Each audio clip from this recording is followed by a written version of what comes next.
Vamos a empezar con esta clase de psicología. Ustedes saben que la psicología es una ciencia que estudia la conducta humana. La conducta humana quiere decir todo lo que es posible hacer, sentir, decir de la persona. Vamos a ver de dónde proviene la palabra psico, proviene de psiche, que significa alma, y logos, que significa conocimiento. Es el conocimiento del alma. Yo lo que les quería contar es que la psicología como ciencia aparece recién en el año 1879. Es como una ciencia bastante nueva. ¿Por qué es nueva? Bueno, porque en realidad estaba, como todas las ciencias, muy unida a la filosofía, que el estudio del alma, si se quiere, es un aspecto más filosófico que psicológico. Logra desprenderse recién como ciencia en el año 1879, o sea que es una ciencia muy, muy nueva la psicología, ¿de acuerdo?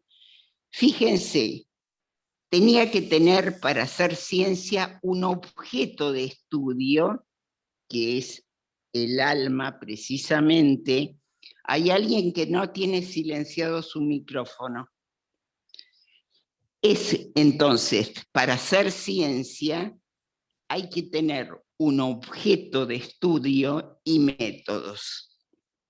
El objeto de estudio va pasando a lo largo del tiempo de ser ciencia del alma, pasa ese concepto alma a ser ciencia de la conciencia, ciencia de los procesos mentales, hasta que llega en la actualidad a ser la ciencia de la conducta. Una conducta que ya les digo que es todo lo que hacemos, sentimos, deseamos, todo lo que ustedes se imaginan que parta del ser humano, eso es el objeto de estudio de la psicología. La psicología, si bien es una ciencia, ha elaborado leyes generales, se maneja con método experimental, que sería toda la parte de los test, de todo esto, algunos instrumentos para medir algunas cuestiones. Ustedes saben que somos todos distintos, somos todos personas que nos diferenciamos de acuerdo a una personalidad. O sea, la conducta, que es este objeto de estudio de la psicología, se da en una personalidad. ¿Qué es la personalidad? Es una manera única de ser. Por eso, a pesar de las leyes generales, de algunas cuestiones que nosotros podemos generalizar en psicología, siempre los psicólogos tenemos que ver si se comprueba, si es de esta forma, en el caso individual.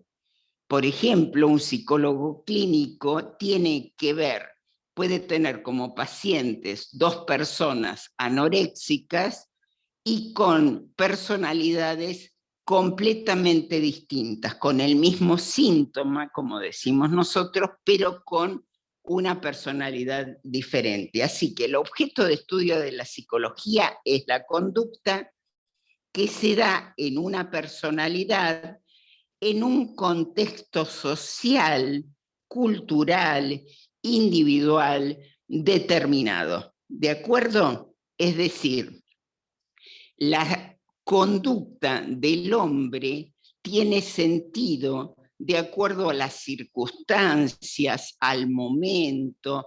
Hay muchos factores que se deben tener en cuenta.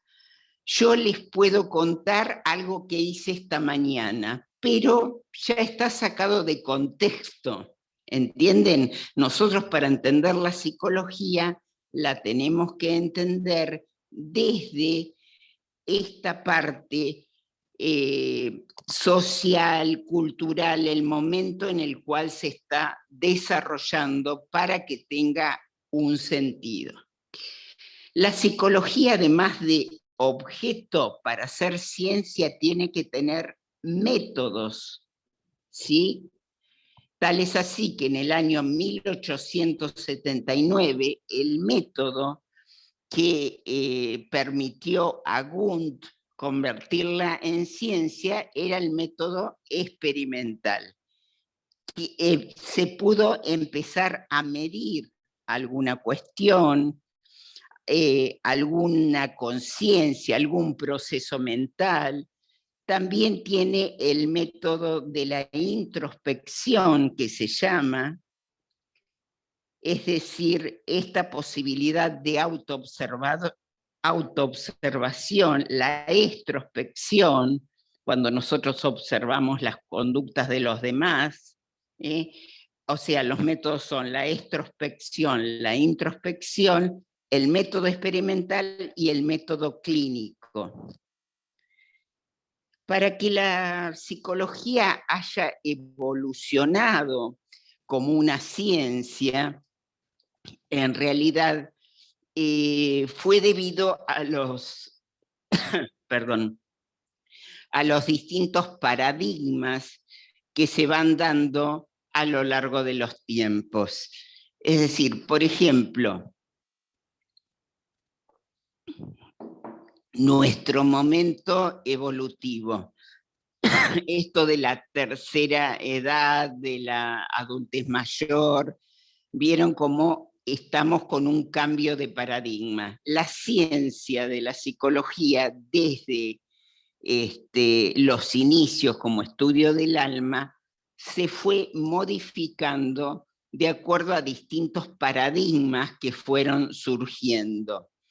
Hay tres personas muy importantes en esta evolución de los métodos y de las distintas corrientes que ocurrieron en psicología. Sí, me lo Uno pusiste.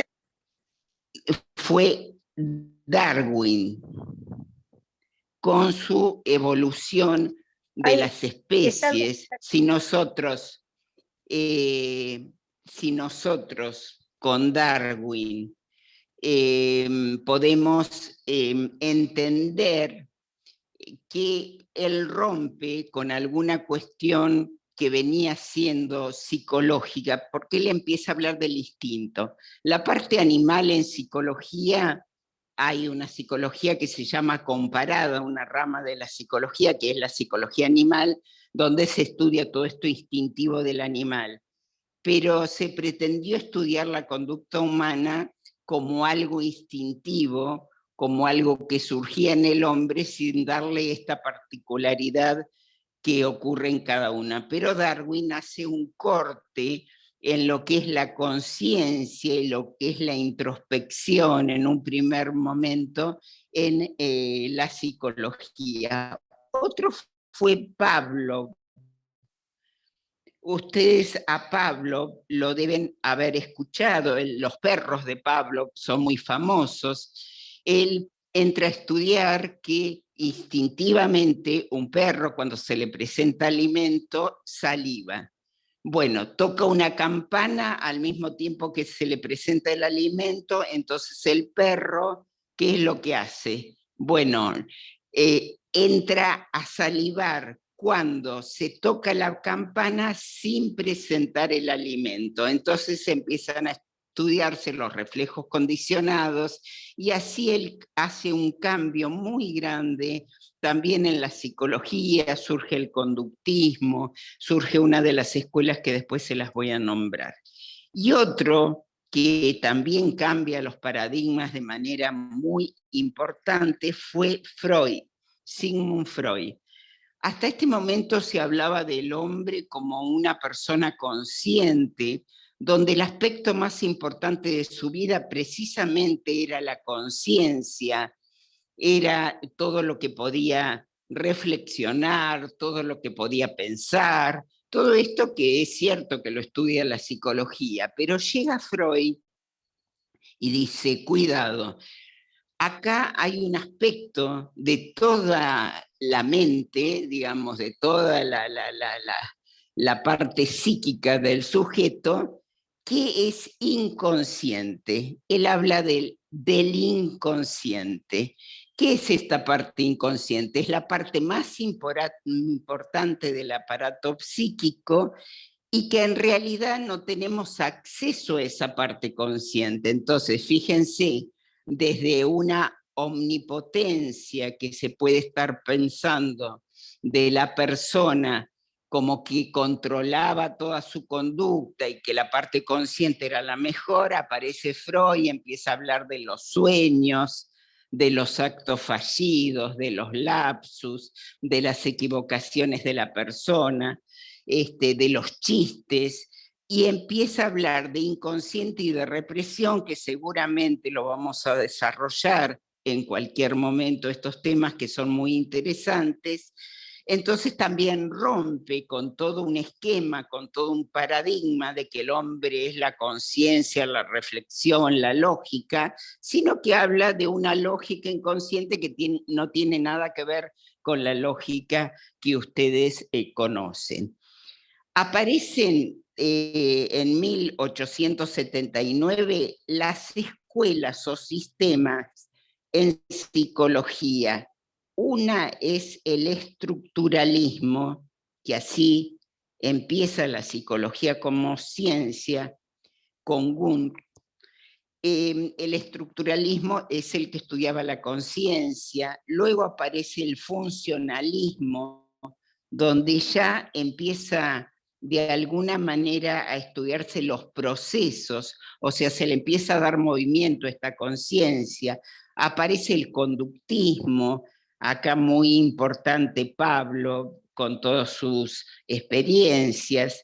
Aparece el psicoanálisis,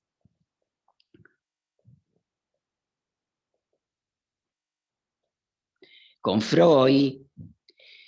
Aparece la Gestalt, que también nos vamos a referir a ella. La Gestalt es una psicología donde ustedes encuentran, es esta psicología que se va a la buena forma. Deben haber visto muchas veces esas figuras invertidas que no sabemos si es un jarrón o son dos caras. La psicología de la Gestalt tiene algunos axiomas, como que el todo es más que la suma de las partes.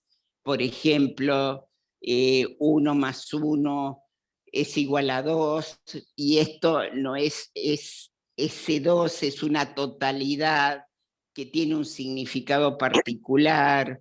Entonces, la Gestalt nos da ideas bastante importantes.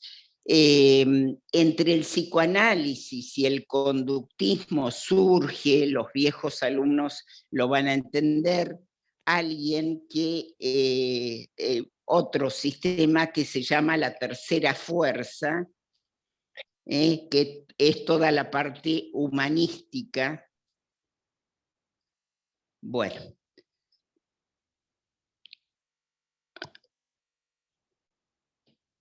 Esperen porque no puedo escribir.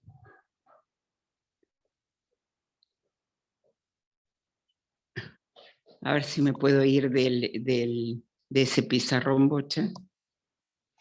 Bárbaro. A ver. Bueno, el humanismo o tercera fuerza, este es el que surge desde el conductismo y el psicoanálisis. O sea, no está de acuerdo con el estímulo-respuesta del conductismo ni con el psicoanálisis, y ustedes tienen acá a Maslow, a Roger, a un montón de psicólogos que hablan de la tercera fuerza.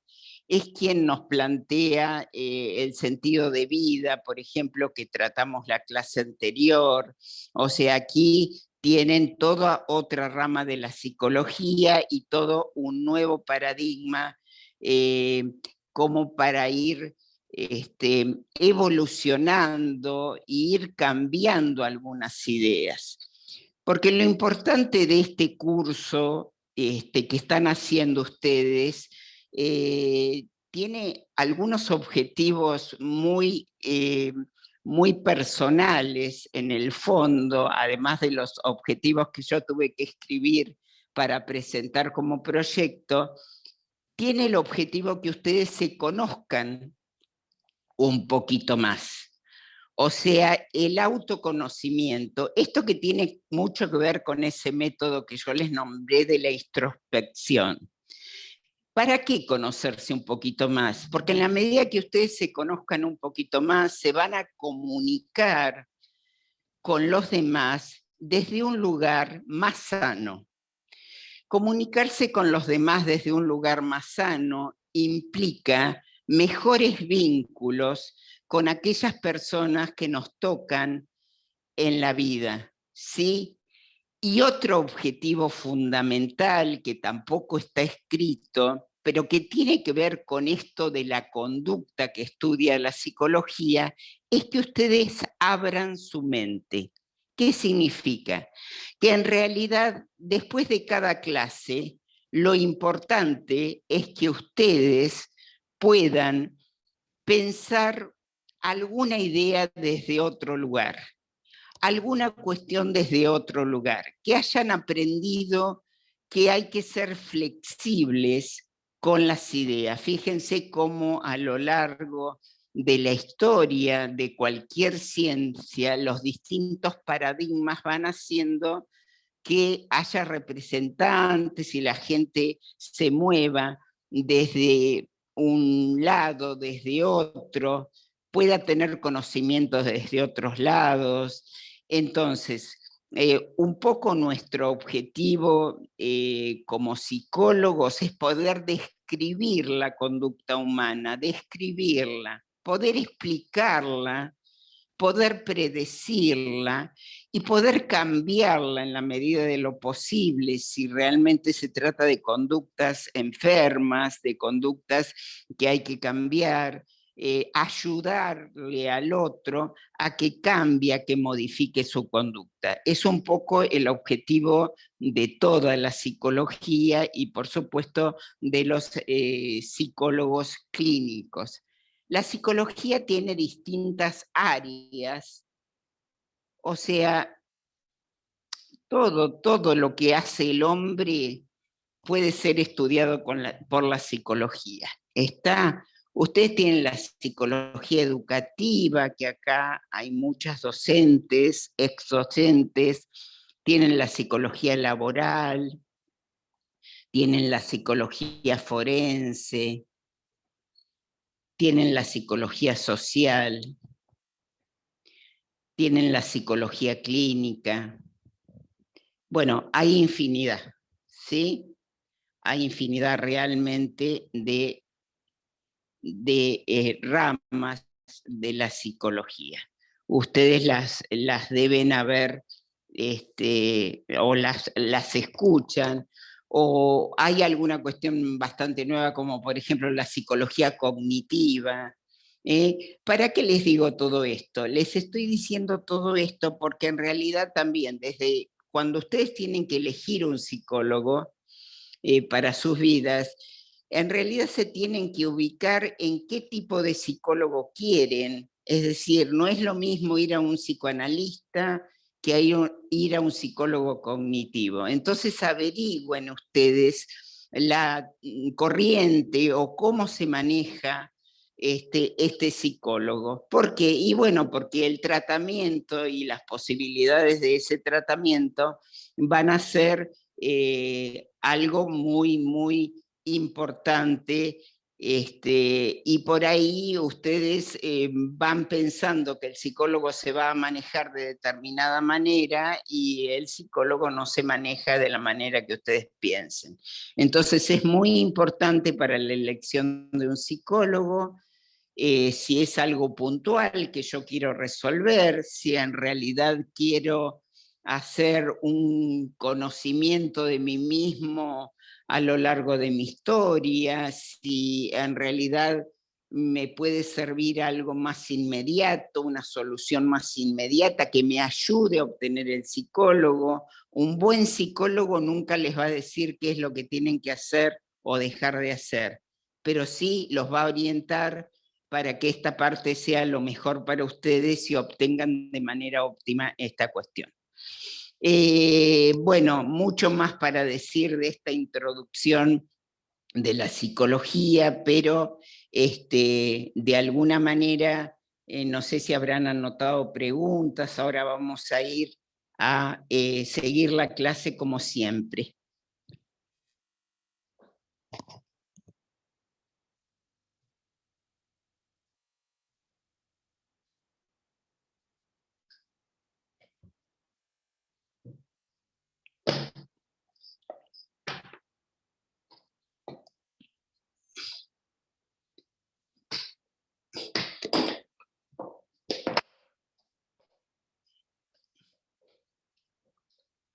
Bueno, ¿alguna pregunta de lo que escucharon? ¿Algo que quieran comentar?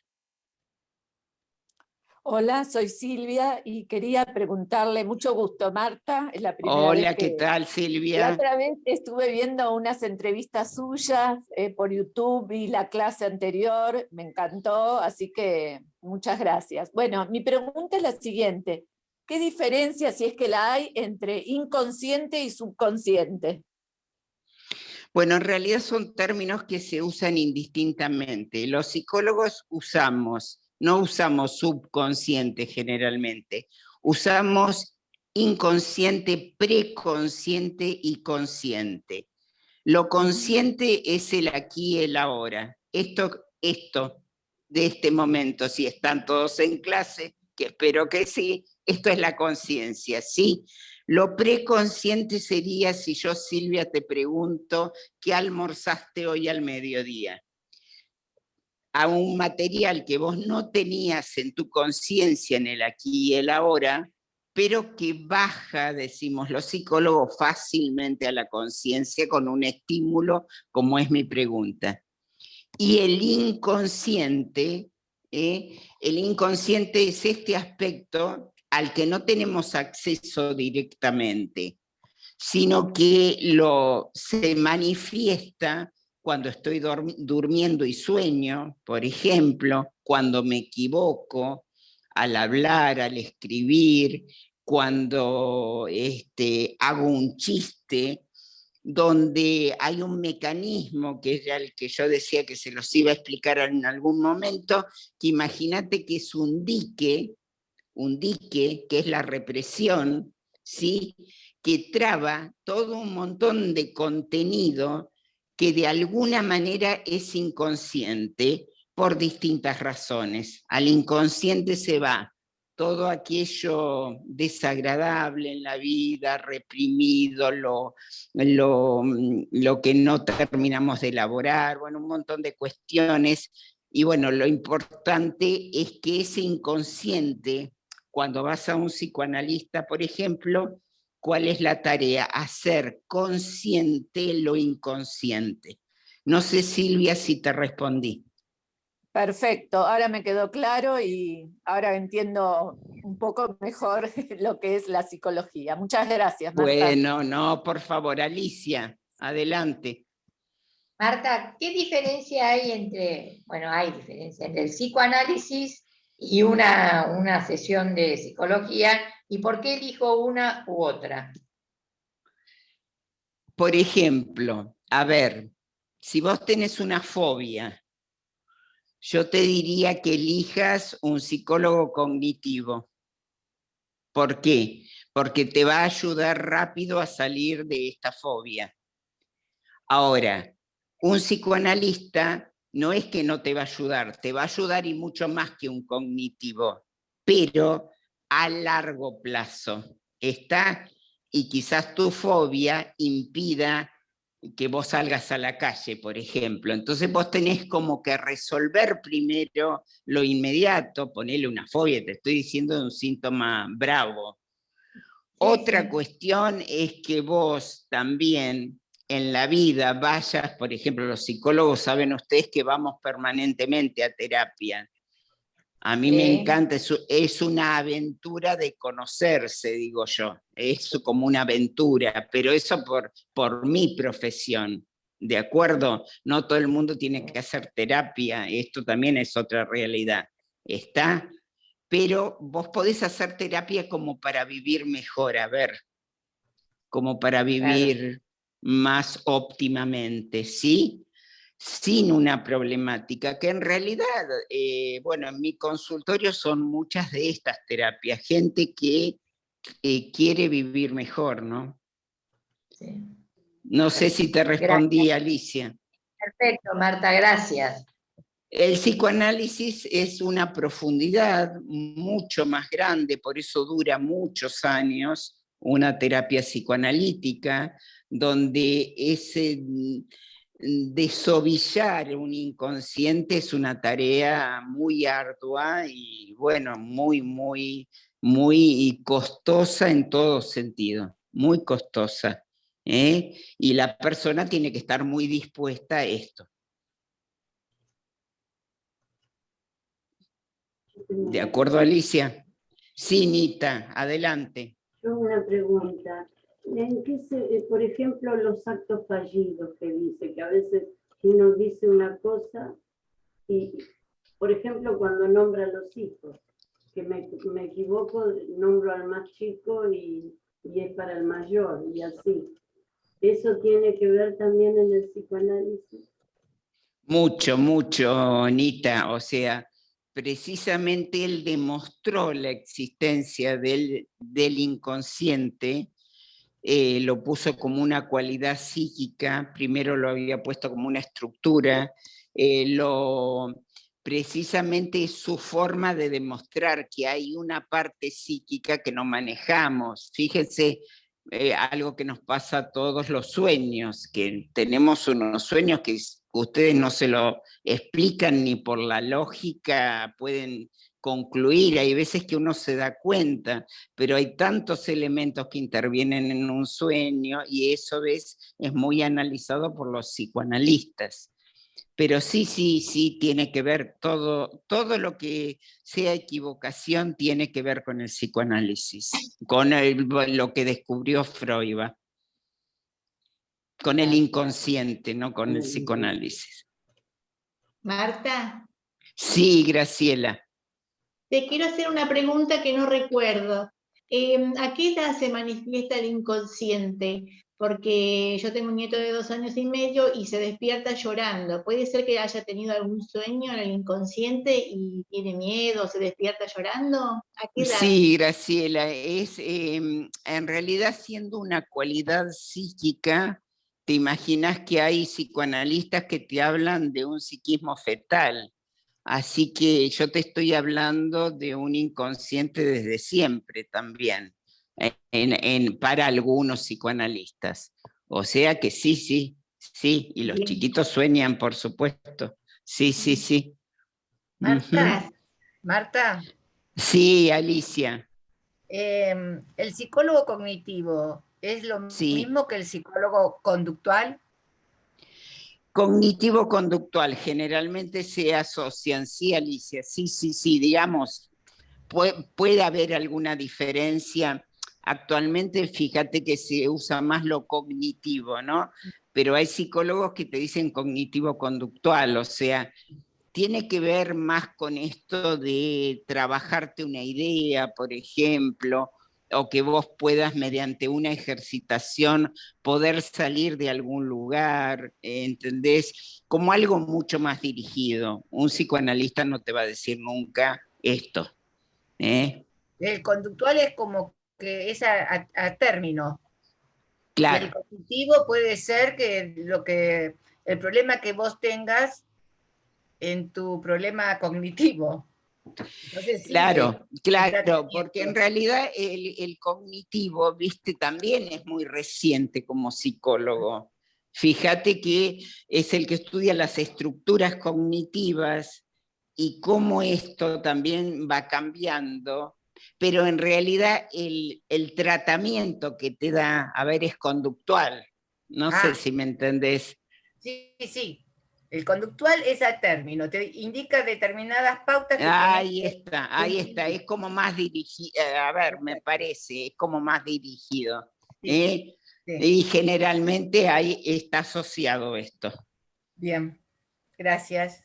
No. ¿Alguna otra pregunta?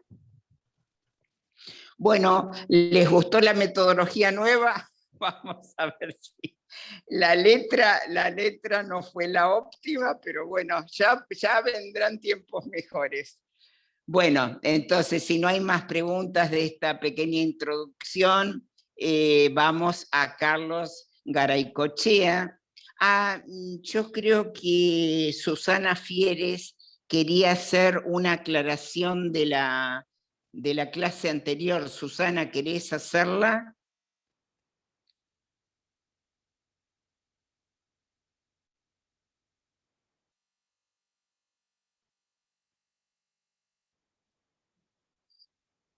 No sé, no me está escuchando. No, Marta, si a vos te parece, sí, no sé, o vos querés seguir con tu clase. No sé. No, adelante, Susana. No, yo a Susana me la encontré en el barrio caminando, por lo tanto me dijo que quería aclarar algo, que va muy de acuerdo con lo que había dicho Alicia en la última clase, así que me parece interesante, Susana, lo que me contaste a mí, que lo cuentes en clase.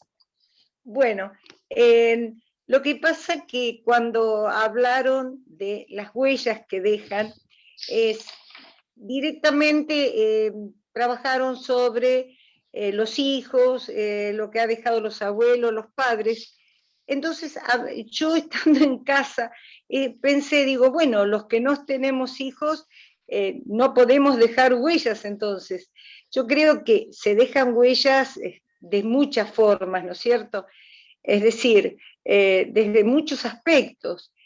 Por ejemplo, yo me involucro en la docencia porque estuve muchos años y veo, después de jubilada, yo digo, lo más lindo porque vemos en los alumnos, por ejemplo, cuando uno los encuentra ya grandes, que agradecen el haber estado conmigo, entonces uno siente una satisfacción. Creo que lo mismo les pasa a las personas que lo ven reflejado en sus hijos, en sus nietos. Así que le hice esa aclaración porque me dio la impresión que solamente hablaron de las huellas que dejan con sus hijos, por ejemplo, o con sus nietos. Nada más. Yo agregué en esa oportunidad que no solamente los que tienen hijos o nietos dejan huellas, hay mucha gente que cumple un servicio, hace un servicio a la comunidad o en un sanatorio o en un comedor o aquella persona que perdió el hijo y entonces que esa persona ya no deja huella porque perdió a su hijo. Yo pienso que se deja huellas además de los hijos, en muchas otras oportunidades, y te van a recordar por esas otras cosas que has hecho. ¿Puedo decir algo, Marta? Adelante, Alicia.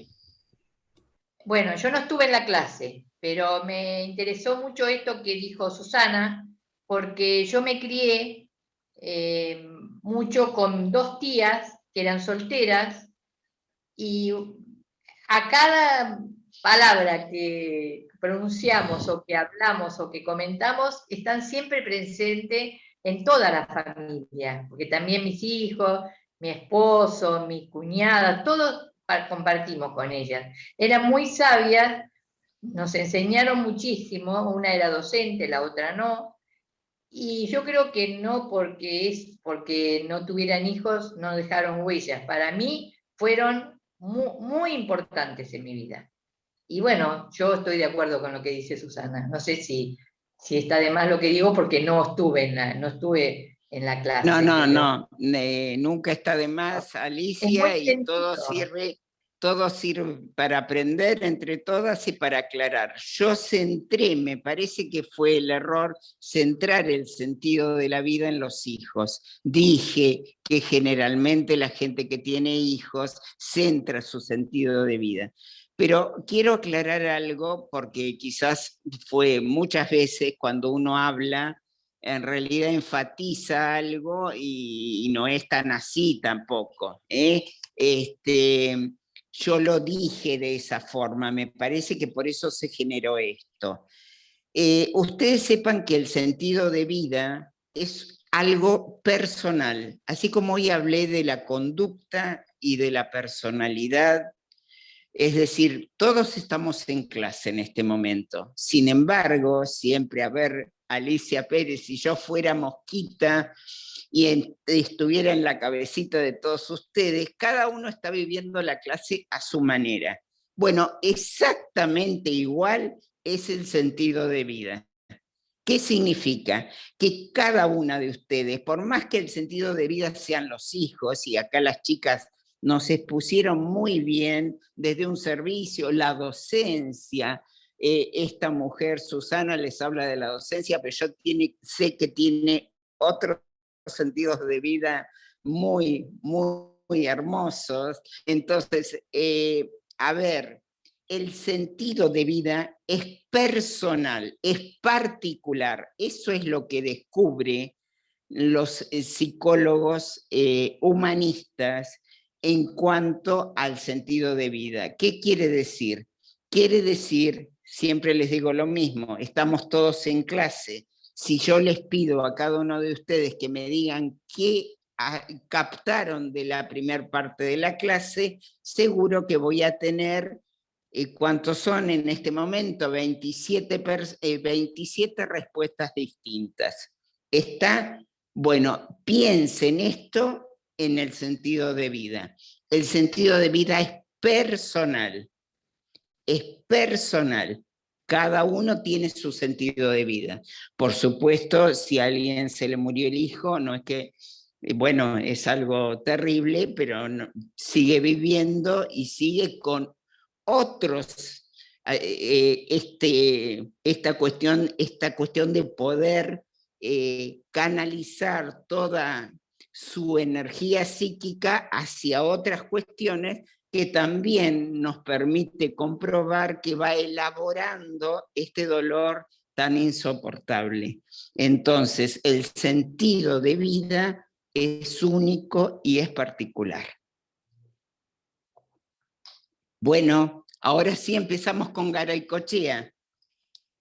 Hoy teníamos como persona a considerar Carlos Garaycochea.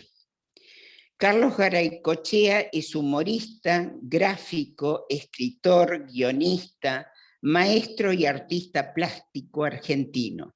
Además, es un fervoroso hincha de River Plate y eximio jugador de básquet. Cuando nos juntamos a charlar en Crazy Cat, el bar de su academia de dibujo, tenía 85 años. Muere en el 2018 a los 90 años, Carlos Garaycochea.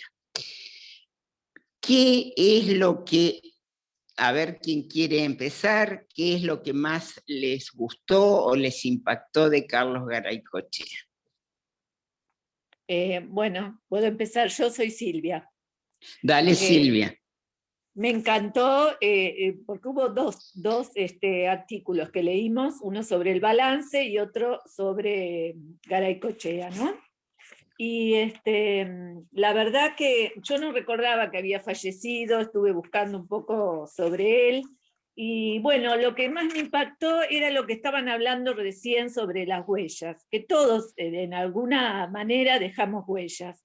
Yo lo siento ahora que me jubilé hace poquito, que he dejado huella con mis pacientes, con mis alumnos, tanto de grado como de posgrado. Eso me gustó mucho. También habló sobre la resiliencia, que muchas veces tenemos que ponerla, sobre todo en estos momentos, la tenemos que tener muy en mente. A ver qué estoy buscando, porque he subrayado algunas cosas, porque escribí tanto. Bueno, pero está Silvia, como para comenzar, creo que empezaste Bueno, muy perfecto. bien. Así doy espacio a otras personas, que somos muchos. Claro, Pero claro, estuvo muy claro. Pero interesante, y aparte no sabía la vida tan intensa que había tenido esta persona. Muchas gracias. bueno, vamos a tomar de Silvia lo de las huellas. ¿Qué les parece? A ver, ¿cuáles son las huellas que ha dejado Garaycochea? Bueno, ¿qué descubrimos allí? Yo también lo descubrí leyendo este diálogo, ¿no?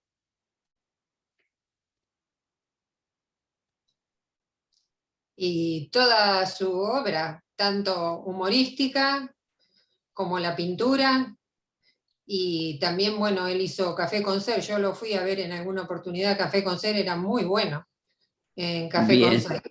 Y bueno, la obra, las pinturas de él llegaron a París.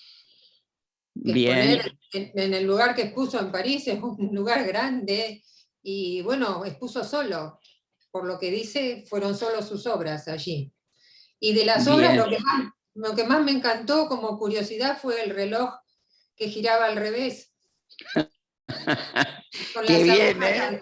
Qué buenísimo que está eso. Eso es propio Qué de buenísimo, qué un buenísimo. inventor. Sí, propio de un inventor, realmente. Eh, bueno, yo acá de Marta voy a tomar el tema que a mí me impactó en todo el diálogo, que es la creatividad y el ser protagonista de obras, o sea, el hacer, fíjense, de una manera creativa, porque en realidad entrar a mezclar rollos de papel higiénico y pintarlos y poder exponer este tipo de cuestiones, me parece que estamos con una persona sumamente creativa.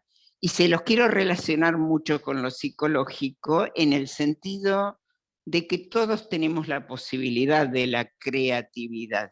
¿Eh? Vieron que uno dice generalmente, uy, yo soy mala para dibujar, yo soy mala para pintar, yo soy mala. Está.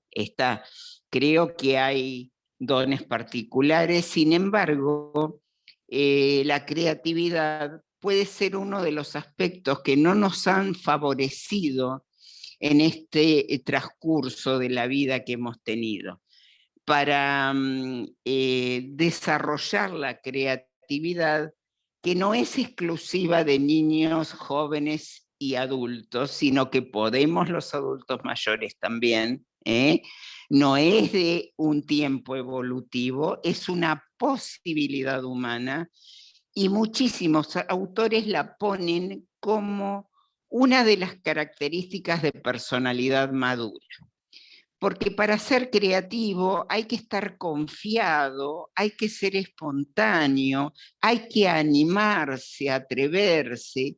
Esto que hemos hablado muchísimas veces en nuestras clases, de esta posibilidad de abrir una puertita por allí, lo que les decía yo, y abrir la mente, es decir, yo conozco una persona que está aquí presente que se animó a ir a pintura.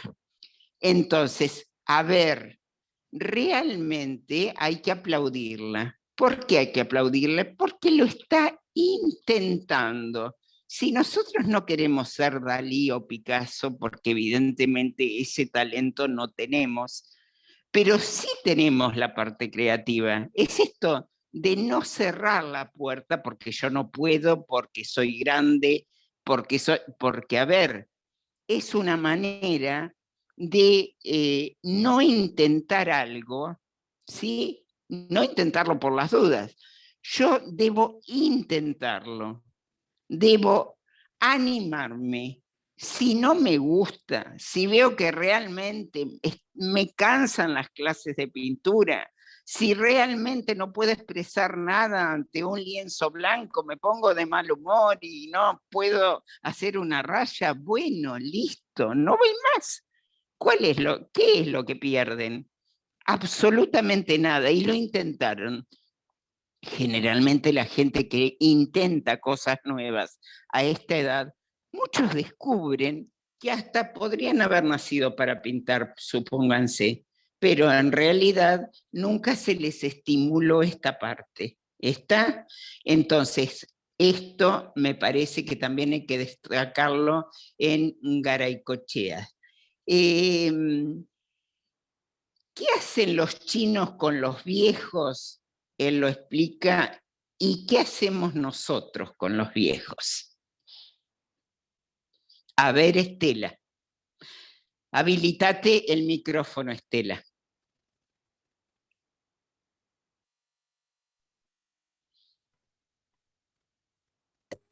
Disculpen la demora. Yo acá eso justamente fue lo primero que rescaté y lo anoté. Yo le daba la palabra a otra Estela, vos no te estaba viendo, ¿no? Pero adelante, perdón, adelante, después habla la otra. Adelante, adelante.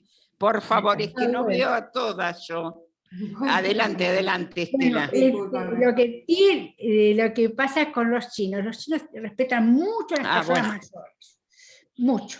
Y toda la sabiduría que a ellos van aumentando durante toda su vida. Y los jóvenes rescatan eso y los respetan. En cambio nosotros los mandamos a un geriátrico, a los pobres grandes. Bueno, ¿estás de acuerdo, Estela, con eso? Después vamos, Estela Maris, No, depende de la situación también. Depende de la situación también. Sí, yo lo que me acordaba, cuando leía esto y tomé nota, la diferencia de culturas entre Oriente y Occidente, y los orientales siempre acudían al consejo de ancianos cuando tenían que resolver algo. ¿Por qué? Porque era el cúmulo de experiencias, toda una vida vivida, y seguramente lo que ellos dirían, de su boca saldrían la verdad o el camino correcto. En cambio, en Occidente ocurre todo lo contrario, y realmente es una pena.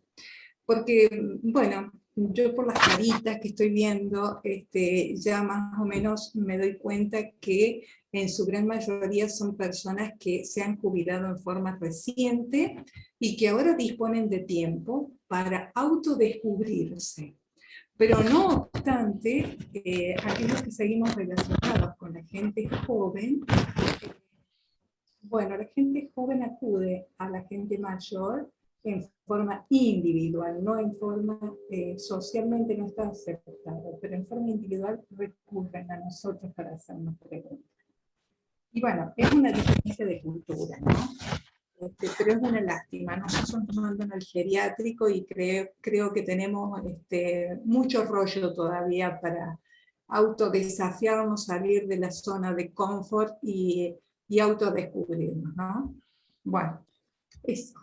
Bien, Estela Mari, yo acá quería hacer reflexionar, coincido plenamente con las dos opiniones, pero me parece que nosotros tenemos un poco la culpa de no provocar un cambio en cómo nos tratan socialmente. Es decir, nosotros tenemos que demostrarle a la sociedad y a la cultura que aún podemos, que aún estamos dispuestos, que tenemos un montón de energía que podemos, una vez que nos jubilamos, ir canalizando para otras áreas.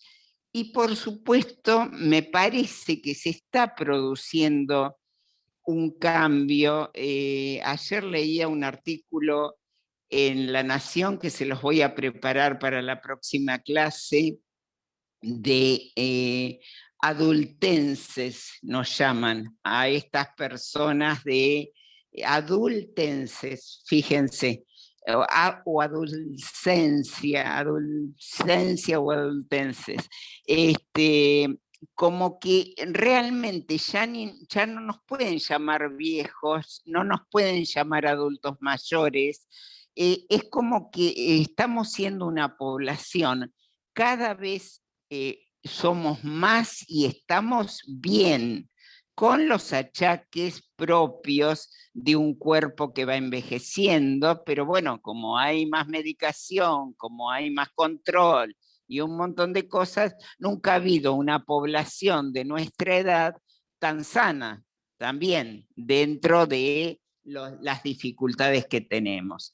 Entonces, creo que está un poco en este cambio, hablando de paradigma, que se está dando, para mí se está dando con todos nosotros, y tenemos la maravillosa tarea, todos nosotros, en lo que nos gusta, en lo que nos desenvolvemos diariamente, de poder demostrarle a la generación, a las generaciones venideras, que tenemos unos valores que queremos transmitir, que tenemos ganas de hacerlo, que tenemos posibilidades todavía de enseñar y de aprender muchísimo de las generaciones que siguen, por supuesto, pero también todavía podemos enseñar. Entonces yo creo que le corresponde a cada uno de ustedes, hablando de manera particular y de sentido de vida, no quedarse quietos, como dice Estela Maris, salir de las zonas de confort. A ver, algo que me cuestione, algo que yo pueda contribuir, hacer algo por el otro, fundamentalmente estar bien yo para poder hacer algo por el otro, pero algo que me saque de una inercia y una quietud. Piensen que la persona, cuanto más quieta y más aislada, más se enferma. Esas son las cuestiones que ustedes pueden tener como fórmula. Por lo tanto, tranquilos, viendo, bueno, no hacer imposibles, estamos más lerdos, nos cansamos más, aceptar las limitaciones también. También no podemos pretender hacer lo que hacíamos a los 40, porque no podemos, porque va a ser imposible. Cambiar el objetivo, siempre digo, caminar menos cuadras, pero caminar. O sea, es como que es algo que no tienen que renunciar. Y bueno, y me parece que vamos a ayudar también a las generaciones que siguen, a que lleguen ellos con otro panorama social y cultural, ¿sí? Y bueno, y me parece que esa es la tarea que nos toca, básicamente. Bueno, es una opinión, ¿no? Y esta persona fue pionera en muchas cosas. ¿Cómo se siente ante el triunfo de los chicos que pasaron por la escuela Garaycochea? A ver, Graciela Moretti, ¿querés hablar? Te lo decía para mí, muy satisfecho realmente. Sus clases fueron siempre muy gloriosas y a eso lo ponía muy bien. Y cuando termina la entrevista, él dice que no quiere que lo recuerden por todas sus obras, sino que fue una buena persona. Eso. Eso me pareció espléndido, ¿no? Lo de buena persona, porque de alguna manera resume también toda una vida, independientemente de lo que uno haga y a lo que se dedique, ¿no? Es como cuando alguien dice es una buena persona, bueno, es como que, sí, dale, Gra. Hay algo recurrente en todas estas entrevistas que hace el autor del libro, Bernardini, donde la mayoría han tenido una esposa anteriormente y después ya a esta edad tienen otra esposa mucho más joven, 20 o más años. Es algo que me llamó la atención. Y que también dice que tiene una hija con la primera esposa y que su nieta está en el bolsón haciendo cerveza, pero me parece que serán los padres de la nena de 12 años, porque él dice, yo le quiero dejar impronta de los dibujos a la nena, pero calculo yo que es a los padres de la nena, porque la nena no va a hacer cerveza a los 12 años. Eso es lo no, que me yo quedó entendí, vos sabés que sí, yo también, pero a mí me pareció que era la hija la que hacía cerveza, y que dejaba esos posavasos, claro. Esos sí, posavasos como un recuerdo de él, sí. Pero sí, es un detalle que realmente yo también Yo también hija. no, Que tiene no, una nieta de 12 años y que la cerveza la hace la hija con el marido, calculo yo. Está. No, pero hemos visto parejas, Graciela, hemos visto parejas que está con la ¿Toda la misma vida? mujer y con el mismo hombre así. Bueno, no han sido los más, pero los menos han sido. O sea que hay de todo, es como el sentido de vida. A ver, es decir, pero él también tiene una segunda mujer porque se quedó viudo. Fíjate que no es la Sí. elección de una más joven. Claro. Sí, tenés También razón. ahí tenés una diferencia. Creo que viudos no hemos visto que elijan otras. Este es único ahí. Pero bueno, esto también indica, indica la posibilidad de flexibilizar también una historia de vida, porque hay gente que cuando enviuda dice, bueno, nunca más, y no, no quiere saber más nada de formar una pareja y demás. Esto indica, yo creo que su gran flexibilidad mental que le permite crear, innovar, vieron que inventa palabras porque la sobrina se lo dice o porque también la inventa, hace una exposición de cilindres, de cómo era, o galerudos y cilindres, es decir, que es un inventor. Pero para poder lograr todo esto tenés que tener una cierta flexibilidad, y la tuvo en cuanto al amor también, y también tiene una nueva mujer con la cual está muy contento, y bueno, y la mujer parece que desarrolla toda una parte artística también, que eso los debe unir mucho, porque eso ahí comparten un espacio transicional también, que es un lindo concepto en psicología, que alguna otra vez lo...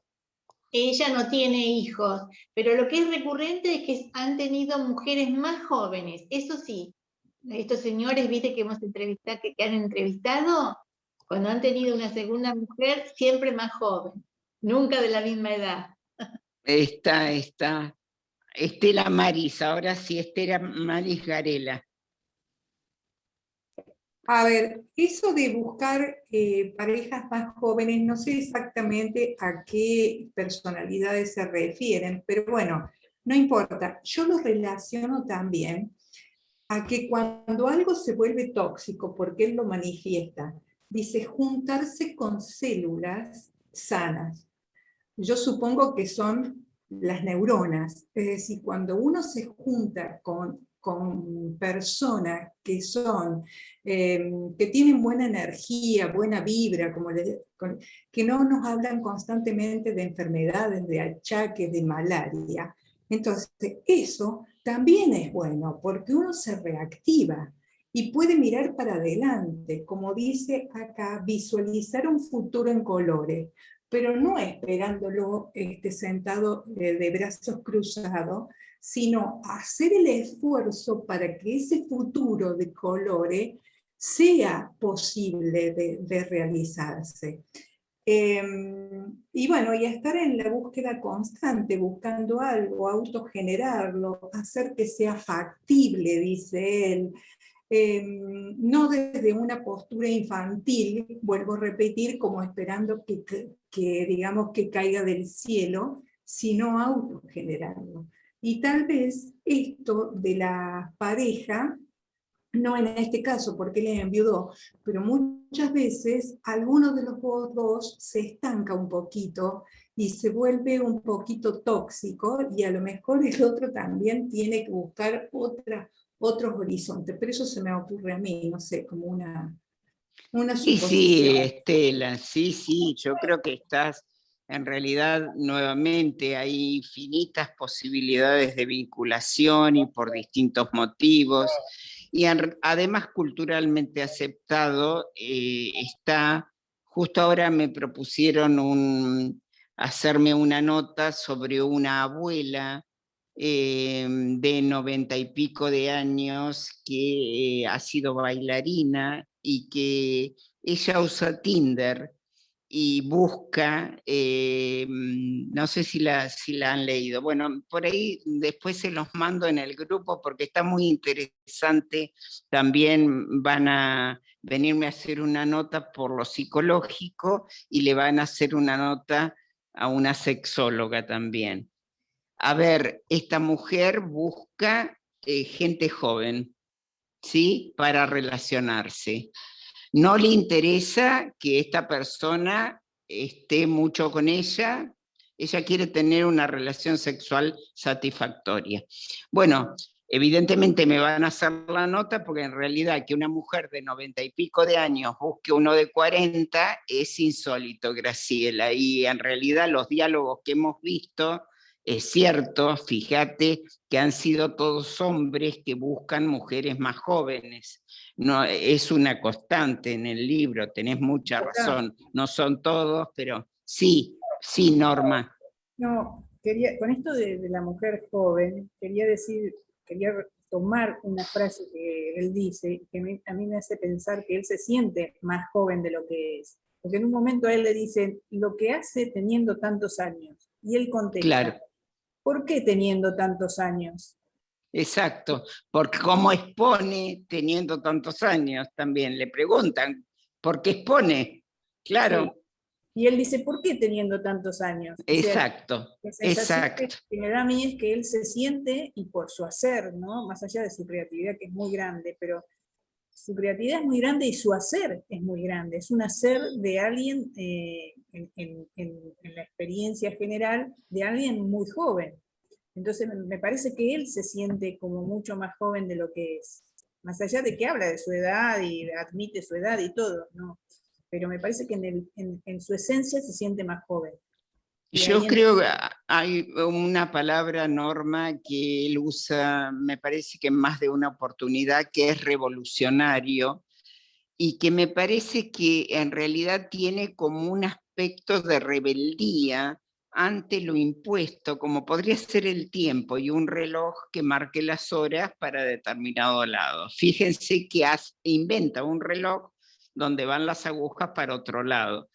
Para poder inventar esto, en realidad no es que uno lo puede pensar, pero para poder inventar esto, vos fíjate que tiene que tener un toque de rebeldía ante lo impuesto, y lo del reloj también te indica cómo está viviendo el tiempo él. Que él dice, hay algo, sí, adelante. No, que él, antes de que se explique lo del reloj, él dice, uno tiene la edad que quiere. Ahí está. Y que me parece espléndido, Cuando le dicen que si mira para atrás, ¿qué ve? Él ve una buena vida, o sea, él se da cuenta de algunas limitaciones actuales, ¿sí? Pero ve una buena vida aún hoy, que me parece que es una cuestión muy positiva, porque antes era la asociación, llegábamos a los 60, llegábamos a los 70, llegábamos a los 80 y ya uno, bueno, era como que se había terminado todo. Esa es también una nueva forma de ver que aún la persona está activa, que aún la persona puede cosas diferentes. Eso es lo que hay que captar.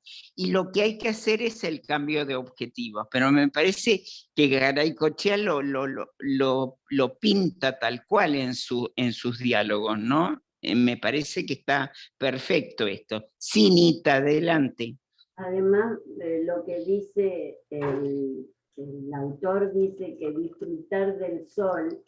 Y pienso que es verdad esto, porque los adultos mayores disfrutan, yo me veo, disfruto de la estructura de las casas, de los árboles, de las flores, del sol, disfrutamos cada cosa de la naturaleza también.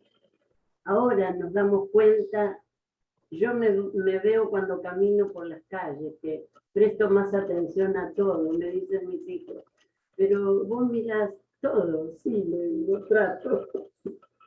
Y el Señor lo nombró en un momento de disfrutar del sol, ¿verdad?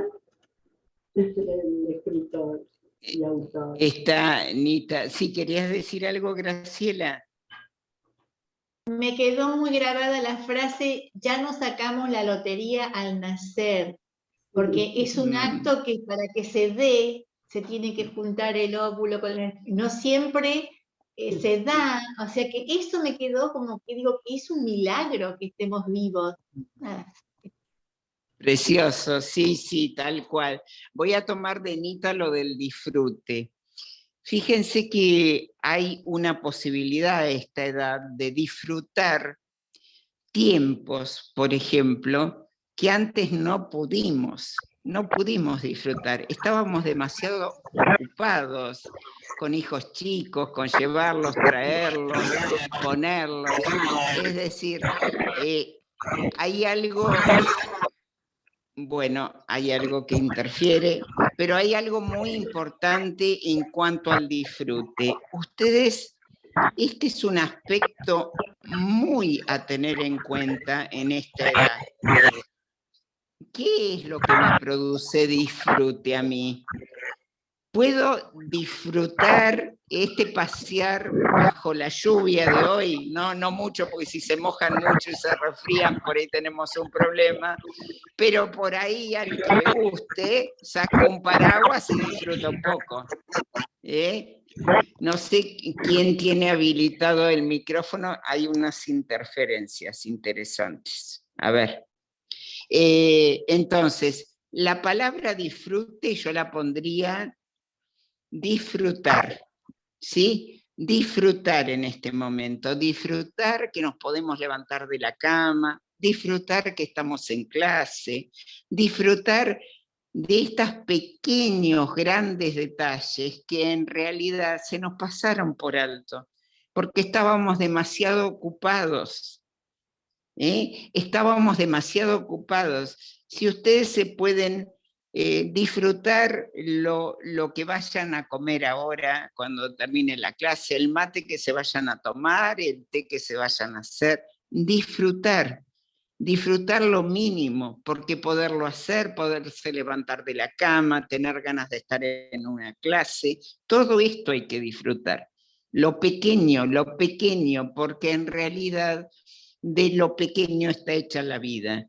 Y resulta que son cuestiones que nos hemos perdido. ¿A ustedes no les pasa cuando piensan en la edad de sus hijos o en algunos otros acontecimientos, decir, ¿dónde estuve yo ese tiempo? ¿Dónde estuve? Porque me lo perdí hasta en recuerdos. No me acuerdo mucho qué estaba haciendo yo. Y estaba tan apurada en vivir y en que resulta que me he perdido de muchas cosas, ¿sí? Que no es que no las hemos vivido. Y están todas en el inconsciente, miren, hablando de inconsciente, no se han perdido. Tenemos que saborear las pocas caramelas que nos quedan. Muy bien, eso de con el paquete de color. Muy bien. Y elegir muy bien. O sea, es un momento de la vida, en esto que hablábamos la clase anterior, dividir en la vida lo que me pasa. Hay cuestiones que me pasan inevitables, pero hay cuestiones que yo puedo elegir. A ver, puedo elegir estar en clase o no estar. No voy a estar en clase si no me interesa. ¿Está? Si no me interesa el curso, el tema. ¿Está? ¿Sí? Bueno. Sí, Zulma, adelante. Bueno, él tiene una frase que dice, es muy agradecido a la vida y que no me pregunto mucho, solo hago. Y todo siempre con mucho humor. Tal es así que recibió un premio junto con Carlos Balá y Landicina por tener un humor blanco. Es decir, fue la antítesis de su señora, que era actriz dramática. Todo lo tomó con mucho humor, con alegría. Su trabajo lo hacía con alegría y mucha rigurosidad. Eso también es muy importante, esa cuota de alegría, como dice, yo no tengo que pedir nada más, sino agradecer lo que estoy viviendo. Es decir, esto es, en definitiva, lo que nosotros tenemos que hacer. Es decir, en este momento, estar y agradecer y ponerle alegría a las pequeñas cositas que podemos disfrutar.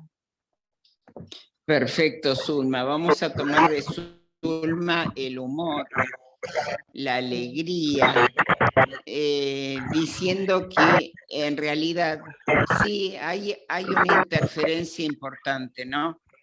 Bueno, no sé quién es.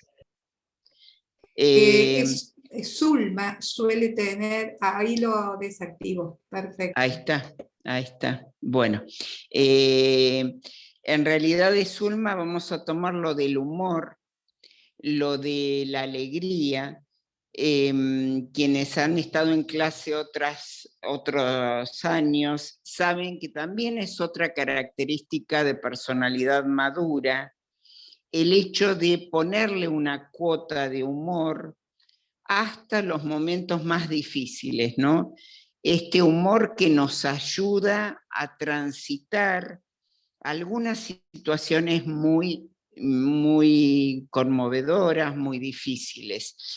No es el humor, dicen los psicólogos, que provoca la carcajada, sino es el humor que provoca una risa. Poder tomar con este sentido del humor situaciones trágicas y, bueno, es una característica de personalidad madura. Así que no solamente la creatividad es un aspecto destacado en Garaycochea, sino el humor también lo es.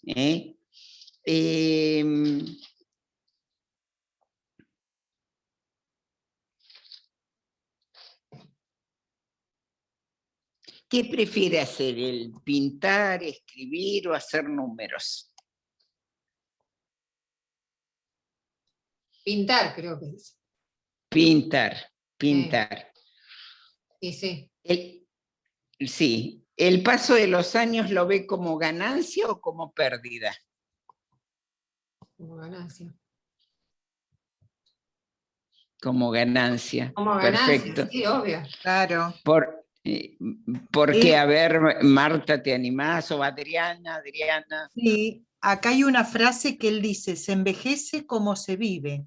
Claro. La cara es el reflejo del alma. Si bien esa frase no es de él, pero él la toma. Perfecto. Para poder definir la vida que lleva él. ¿Qué les parece se envejece como se vive?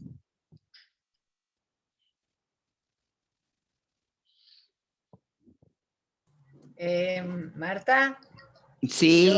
A veces se envejece como se vive, bueno, si ha tenido una vida regularmente normal, bueno, vos ves caras, a veces hay gente que ha sufrido y le ves cara de sufrida, y hay gente que ha sufrido y no le ves la cara de tan sufrida, así que es relativo eso, de que se envejece como se ve la cara, para mí. No todo está reflejado en la cara, a veces está reflejada también en las actitudes de las personas, el envejecimiento. Está bien, pero... En el carácter también, ¿no es cierto, Marta? En el carácter, si fuiste chinchuda de joven o mal carácter, de viejo se acentúa más. Claro, sí. No, es cierto, no hablábamos de cara, a ver, Alicia, sino medio de tipo de vida y de envejecimiento, que generalmente tiene mucho que ver cómo la persona ha vivido con ese envejecimiento que tiene también, en términos generales, cuando no ocurren algunas cuestiones. A ver, ¿sí? Yo por ahí creo que sé por dónde vas, Alicia, pero es decir, como que yo siempre digo que a esta edad no inventamos nada. Es decir, Si de alguna manera hemos transcurrido una vida más o menos armoniosa, nuestra vejez es armoniosa también, en términos generales. Y si la persona por ahí ha tenido una vida con determinadas características, también se nota en este momento. ¿Está? Sí.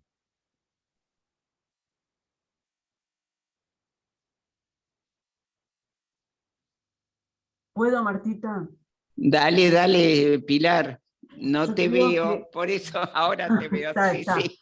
Dale, está. dale, ustedes se interrumpan porque no veo a todas. Sí, sí. Yo creo que en la vida o en el soportar la vida, como hay una frase por ahí de Freud, que tenemos que aprender a soportar la vida, creo que también tenemos que, y me parece que Garaycochea es como que en algún punto dulcificó su vida, ¿no? A partir de una actitud positiva y a partir de la actitud de estar siempre ocupado creando cosas. Y creo que es eso un poco lo que de alguna manera tenemos todos como, no sé si la obligación o la tarea pendiente de dulcificar todo aquello que nos toca vivir. Eso. Perfecto, perfecto. Lo que dice Pilar, lo desarrollamos en algún momento, pero creo que viene al caso. Yo lo ubiqué mucho a Garaycochea en el espacio transicional de Winnicott. Es otro concepto psicológico que lo recordamos un poquito para quienes ya lo escucharon.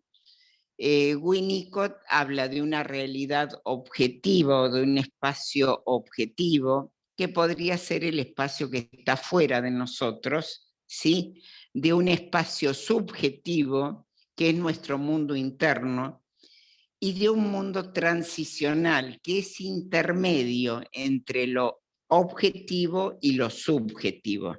¿Se entiende? En ese espacio transicional nosotros tenemos que ubicar todo lo que es creativo, todo lo que es invención, porque fíjense que para poder inventar lo que sea, para poder pintar, para poder tejer, para poder, bueno, todas las actividades, nosotros tenemos que tener elementos del mundo objetivo y tenemos que tener, allí se manifiesta nuestra parte interna también, ¿se entiende? Es como un espacio que está en el medio, que tiene parte interna y parte externa. Entonces, los espacios transicionales son para crear, son para jugar, son para recrearse y son para esta actitud positiva que dice Pilar, que ojalá la tengamos en la vida, que realmente es un tema actitudinal nuestra vida. O sea, cómo nosotros soportamos algunas realidades va a depender de nuestra actitud, ¿sí? Porque realmente hay realidades objetivas, por decirlo de alguna manera, insoportables. Entonces, una manera de no enloquecer con esa realidad objetiva es trabajar este mundo transicional, trabajar este espacio transicional, creando, desarrollando, siendo solidario, largando esta energía para alguna cuestión que nos guste, que nos satisfaga, ¿entienden? Creo que el espacio transicional es el que salva también, ¿sí? Y bueno, Garaycochea es como que vive en ese espacio transicional, con palabras, con obras, con actitudes, fíjense cómo va y viene, donde es un agradecido de la vida, o sea, es un agradecido de la vida con todo lo que la vida le debe haber quitado, como a todo ser humano, ¿no? En realidad no existe una vida sin conflicto y sin problema.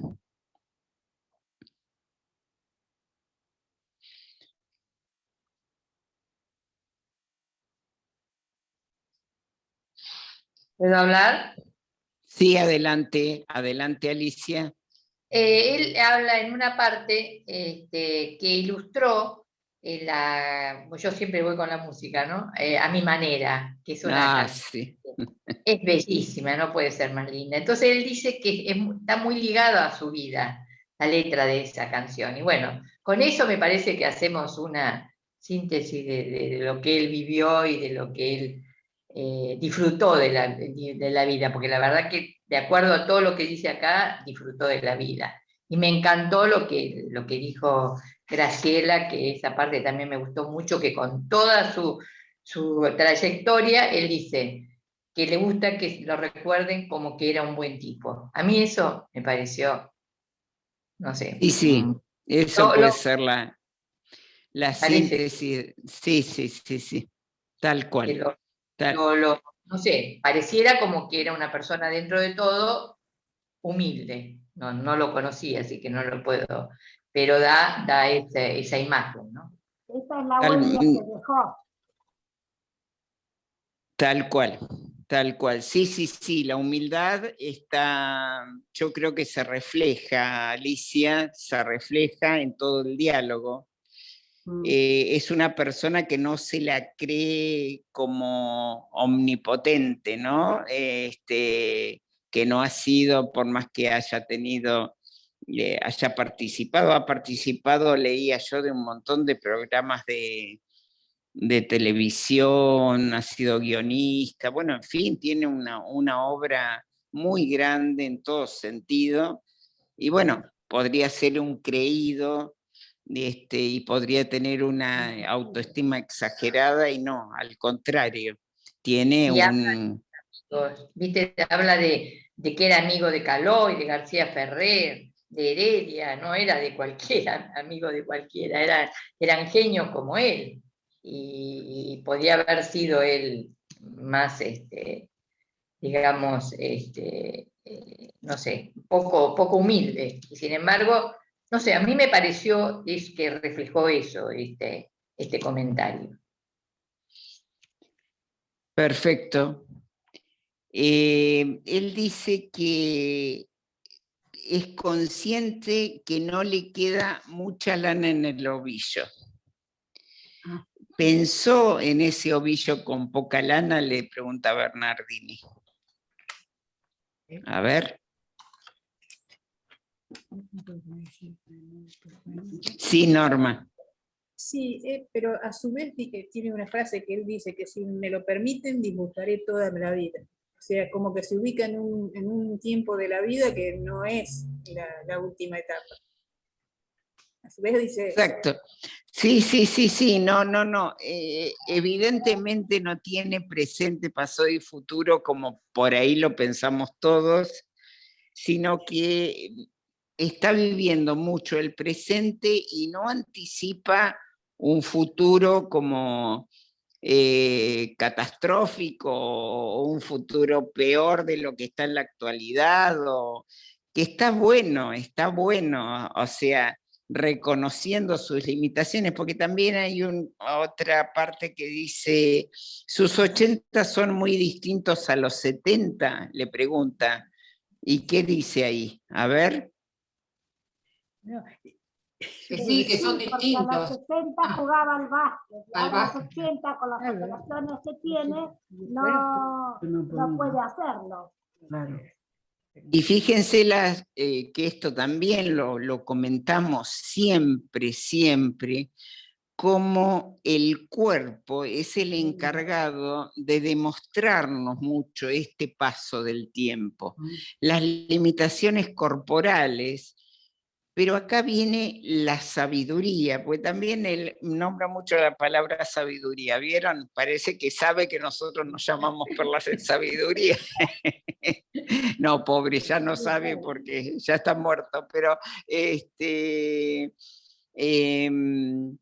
bueno, me reí en el medio y me olvidé de lo que les iba a decir. A ver, bueno, no se me fue la idea. Que nombra mucho la palabra sabiduría. Sí, no, pero de las limitaciones, o sea, nosotros empezamos a tener deterioro del cuerpo, ¿no? De algunas de las funciones, de algunos de los movimientos y demás. Una característica es que el adulto mayor se mueve de manera más lenta, o sea, se mueve, perdón, de manera más lenta. Pero acá está la sabiduría que tenemos que tener todos de aceptar estas limitaciones corporales, ¿sí? Y de no centrarnos en que antes podíamos, como jugar al básquet, ahora no podemos hacerlo. Fíjense que él no renuncia a la parte social, porque se va a tomar un café igual con las personas que juegan básquet. O sea, le entra a encontrar otro sentido a este jugar al básquet, otro sentido, no abandona directamente, no puede jugar con sus rodillas como está, pero él se las arregla para seguir hablando del tema, encontrarse con la gente que se encontraba, aunque sea tomando un cafecito y charlando. Es esto también, yo creo que acá está la gran sabiduría, que podamos cambiar los objetivos que teníamos, con el cuerpo seguro, y tratar de, bueno, darle una vuelta y decir, bueno, ¿cómo puedo tal cosa? A ver, ¿cómo puedo ir igual a ese sitio de otra manera? ¿Cómo me las puedo arreglar como para? Pero no dejar de ir. Esa es la clave, me parece, ¿no? Y esa es la sabiduría. Él habla de rebeldía de los jóvenes y sabiduría de los viejos. Bueno, y tiene mucha razón. Y él me parece que es un rebelde viejo, según mi opinión. Él es como que sintetiza las dos cosas. Y bueno, dice que él está haciendo proyectos de futuro igual para volver a jugar al básquet. Bien, bien. Y tiene que estar bien físicamente. Dice, pero para estar bien físicamente creo que no está en este momento. ¿No? Bueno, y pregunta también acá ¿qué se siente si hay una diferencia entre estar física y mentalmente bien? Y él contesta que si está físicamente bien, entonces su cerebro también está bien. A veces no.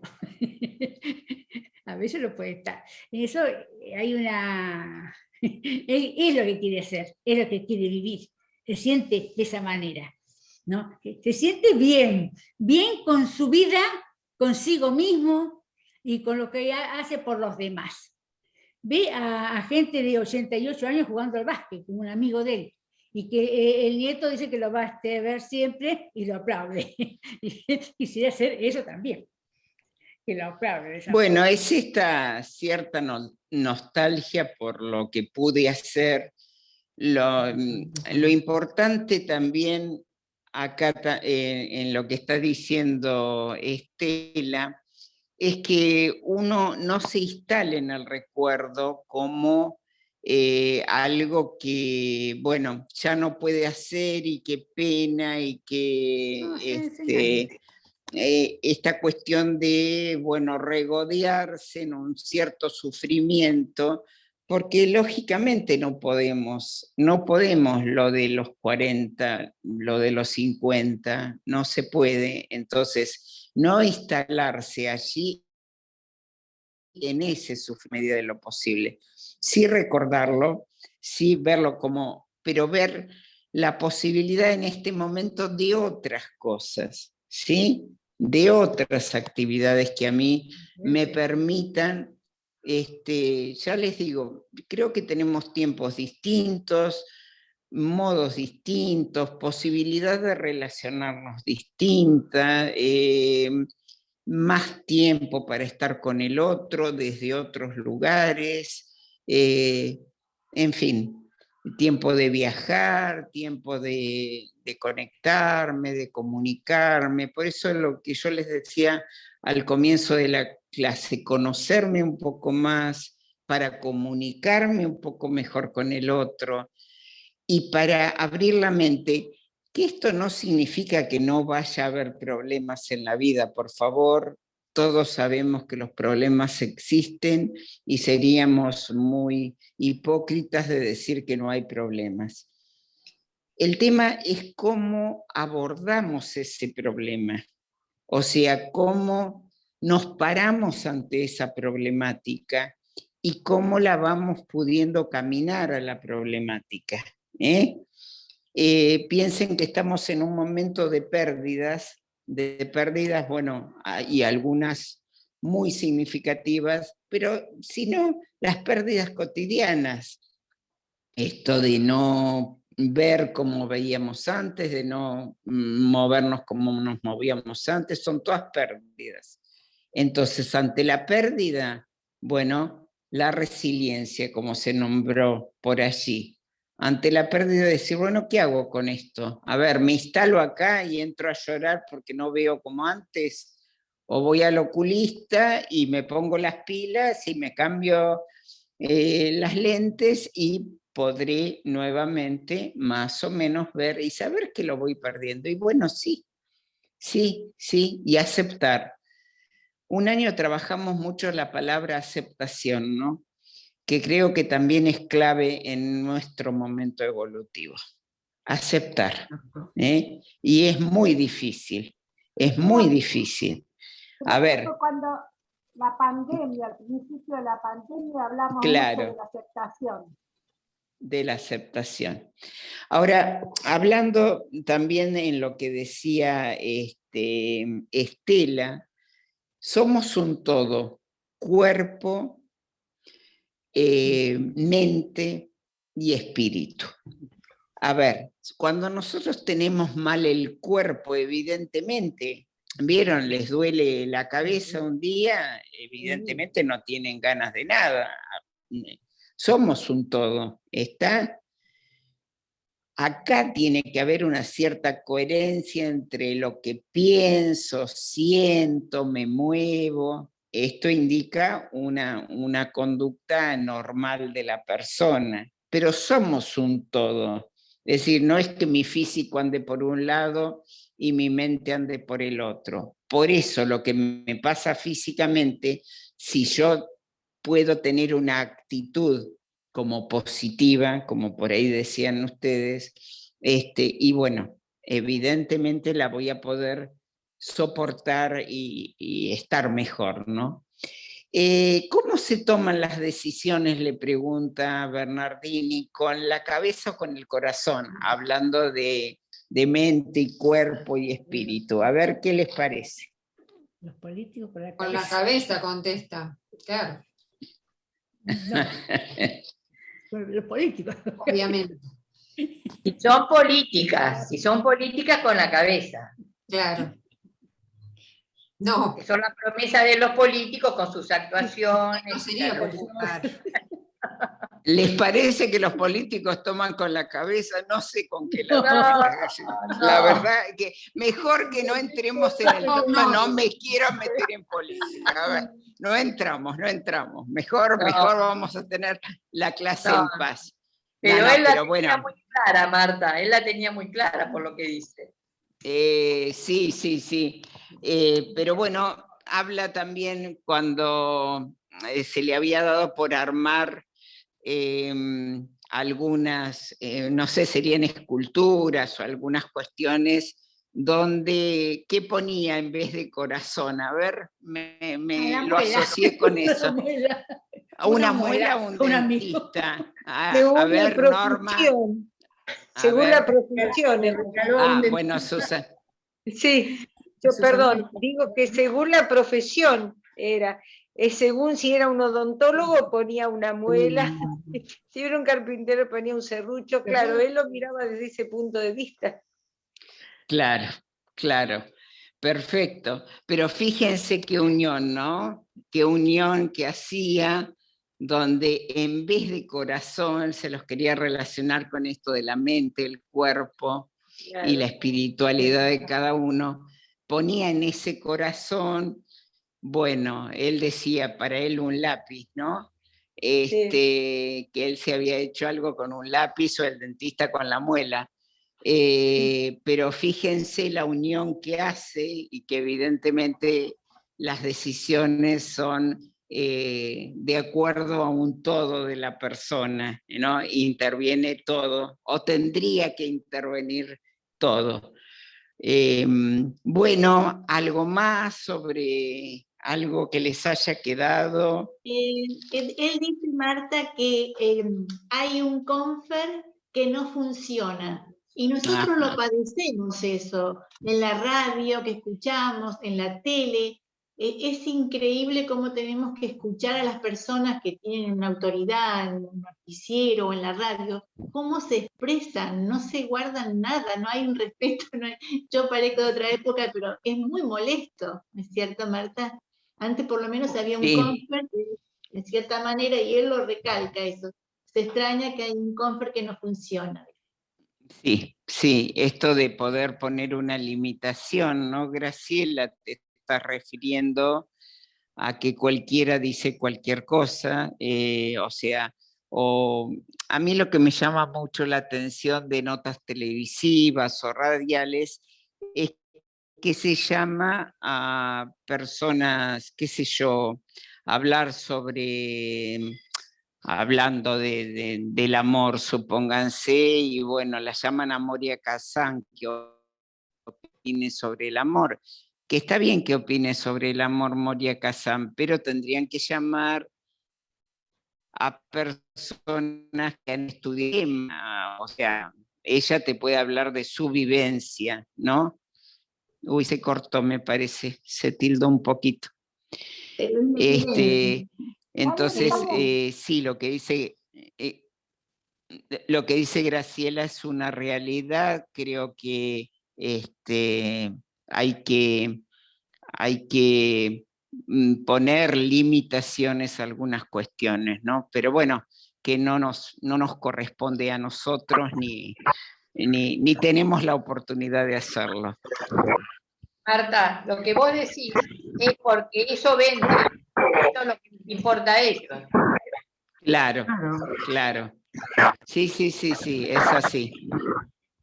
A ver, Zulma, ¿por qué no hablas y te muteás? Porque sos vos, la del micrófono y el ruido. A ver. Lo puse.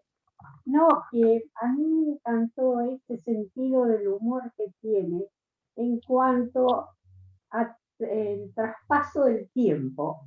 Él, por ejemplo, ese reloj que marca para atrás, es como buscando anular que pasa tan rápido el tiempo. Pero lo mismo dice él, que en agosto tendría que haber menos días, porque son oscuros, porque son tristes. En cambio, ponerle más días a febrero es más luminoso y es más agradable. Así que su sentido del humor se ve reflejado también en ese transcurrir del tiempo, que a veces nosotros lo vemos, es una cosa tragicómica, pero lo vemos más trágico que cómico muchas veces. Bien, sí, está. Bueno, muteate, Zulma. Bueno, otra cuestión que a mí me llamó la atención, y la última ya, él dice que el hacer una buena tarea, entre comillitas, hace que seamos inmortales. ¿Qué les parece esto? El hacer una buena tarea hace que seamos inmortales. Es una obra de bien, sembrando una semilla. Claro. Sí, hacer el bien, El o sea, sembrar. tener una trayectoria sana en la vida para que seas siempre recordado. Las huellas, trascender. Tal cual. Para que trascienda, sí. Bueno, y que evidentemente esta persona ha trascendido y trascenderá con sus obras sin duda. Así que, bueno, eso dejamos como la última pregunta. Claro, él dice que la mejor...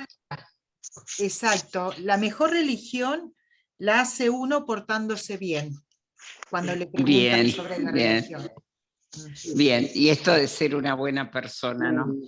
Bueno, ya para despedirme, porque nos tenemos que ir, les voy a leer una frase, no, una idea de un verso que dice así, que creo que resume todo lo que es la psicología y todo lo que vamos a tratar en estos tiempos. Soy un hombre, nada de lo humano lo puedo considerar ajeno a mí. Bueno, con esto me despido. Te estás perdiendo, Martita, no te escuchamos. Esto me despido. No te escuchamos, Marta. Sí, se congeló justo. Bueno, muchas gracias, muy buena clase.